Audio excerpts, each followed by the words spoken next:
Bonjour, moi je m'appelle Yann Grondadant, je travaille au CFA de Vannes depuis 1997 et en septembre 2024 j'ai pris mes nouvelles fonctions de coordinateur du centre de ressources. En fait ça va consister à construire, réaliser et suivre un projet de restructuration du centre de ressources pour le faire coller aux besoins modernes de nos formateurs sur les aspects pédagogiques et éducatifs. Donc comme on s'y est pris, on a tout fait en mode collaboratif et transversal. Donc on a commencé par faire une étude d'impact sur comment est vu le lieu, à quoi il sert, ou à quoi il ne sert plus exactement. Ensuite, on a fait un cahier des charges avec toutes les fonctions qu'on voulait pouvoir trouver dans ce lieu. On a découpé le travail en plusieurs groupes de travail avec des personnels du CFA, mais pas que des formateurs. Il y avait aussi des animateurs, des membres du point conseil, des membres de l'administration et des groupes d'apprenants volontaires, tous, entre midi et deux, qui sont venus spontanément pour mettre leur grain de sel dans ce projet. On a accouché d'un cahier des charges qui était évidemment beaucoup trop riche pour la surface dont on dispose. Donc, on a abouti à un projet qui va être entièrement modulable avec des lieux qui vont pouvoir se transformer au gré des besoins. Donc, vous avez le plan derrière moi, ça c'est le plan du cahier des charges terminé. La deuxième opération, ça a été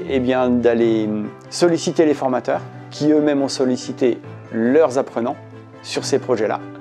Et on a commencé les tout premiers chantiers en janvier 2025 avec les premiers ouvrages qui viennent d'être terminés et qui vont permettre aux autres métiers de pouvoir se connecter dessus. L'ensemble du projet est géré à la fois par un outil en ligne auquel toutes les parties prenantes du projet ont accès et avec lequel elles peuvent interagir, y compris en temps réel, et aussi par un modèle BIM en 3D réalisé sur Revit par notre modeleur BIM Erwan Douce, sur lequel on s'appuie aussi pour toute la partie plan, réglementaire, cote, chiffrage, etc.